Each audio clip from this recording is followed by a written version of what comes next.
Ada satu hal simple yang sering banget dilupain oleh 90% business owner pemula. Padahal kalau nggak punya ini, pasti gawat. Yes, itu adalah dana darurat bisnis. Tenang, kamu nggak harus tunggu sampai banjir orderan sebelum bikin dana darurat untuk bisnis. Sini temenin aku kupas tuntas cara untuk kumpulin dana darurat untuk bisnis meskipun jualanmu belum rame. Let's go! First of all, dana darurat bisnis itu buat apa?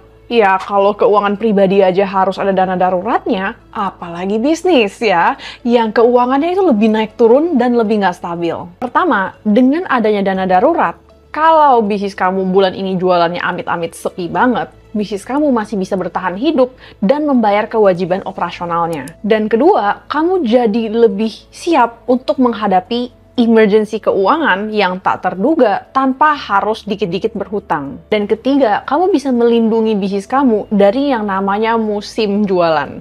Nah, karena hampir semua bisnis itu ada musim rame dan musim sepinya.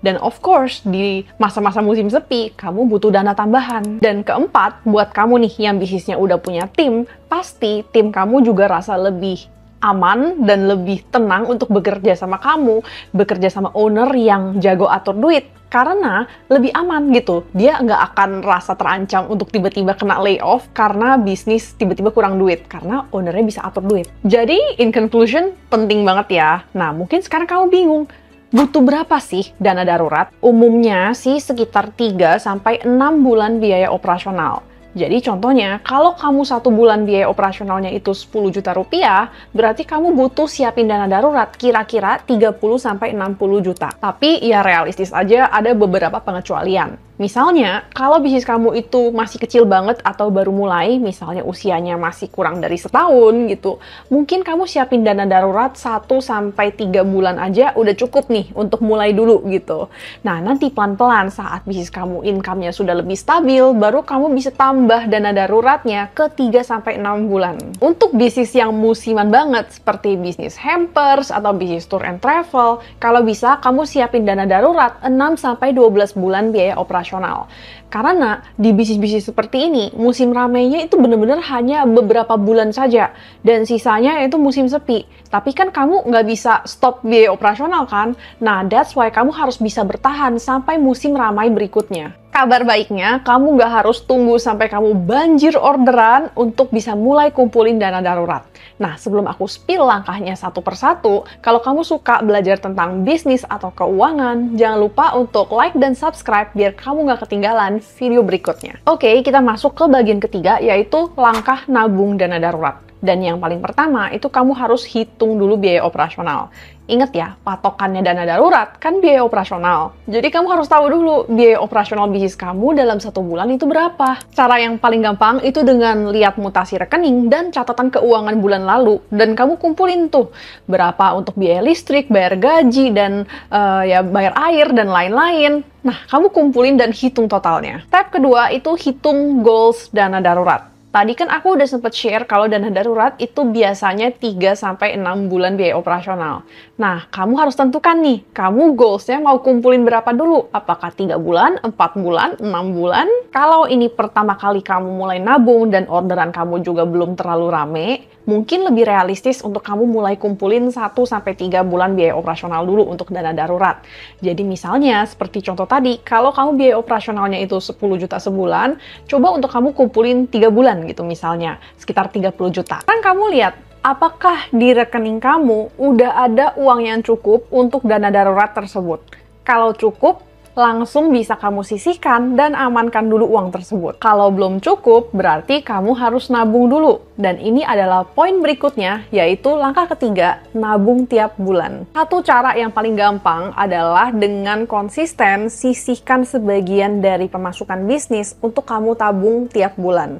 Nah, tapi ya harus realistis juga. Coba kamu lihat rata-rata pemasukan bisnis kamu gitu, kira-kira kamu mampu untuk sisihkan berapa secara konsisten. Buat kamu yang jualannya masih sepi, mungkin agak susah untuk nabung, tapi bisa. Yang penting kamu bentuk dulu habits-nya gitu. Mungkin kamu bisa mulai kecil dulu, misalnya dengan nabung 10% omset tiap bulan dan pelan-pelan jadi 20%. Nah, of course, kamu juga harus tahu nih, dana daruratnya itu disimpan di mana.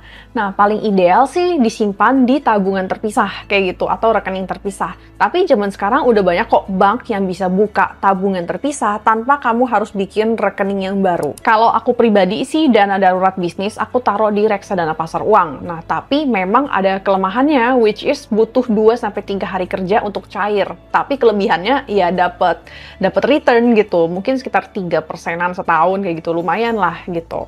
Ya pokoknya intinya kamu mau taruh dimanapun nggak apa-apa, yang penting diamankan dulu biar kamu nggak kegoda untuk pakai, biar itu benar-benar digunakan untuk hal-hal yang memang darurat. Nah, kalau dana daruratnya udah terkumpul, tabungannya juga udah disisihkan secara aman, the big question is, kapan kamu boleh pakai dana daruratnya? Sebenarnya ya untuk hal-hal darurat, tapi darurat ini kan ya ambiguous gitu kan. Kamu harus buat beberapa peraturan atau beberapa guidelines yang benar-benar menentukan apa yang boleh digolongkan sebagai darurat untuk bisnis kamu. Nah, ini adalah beberapa guidelines untuk aku pribadi ya, feel free untuk pakai atau modifikasi sesuai dengan bisnis kamu.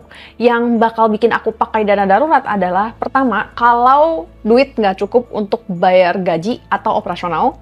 Habis itu kalau tiba-tiba ada peralatan mahal yang rusak dan harus segera diganti. Terus ketiga, untuk jaga-jaga kalau ada kondisi politik atau ekonomi yang nggak menentu. Ya, kita tahu sendiri ya gitu kalau misalnya deket-deket pemilu tuh jualan sepi.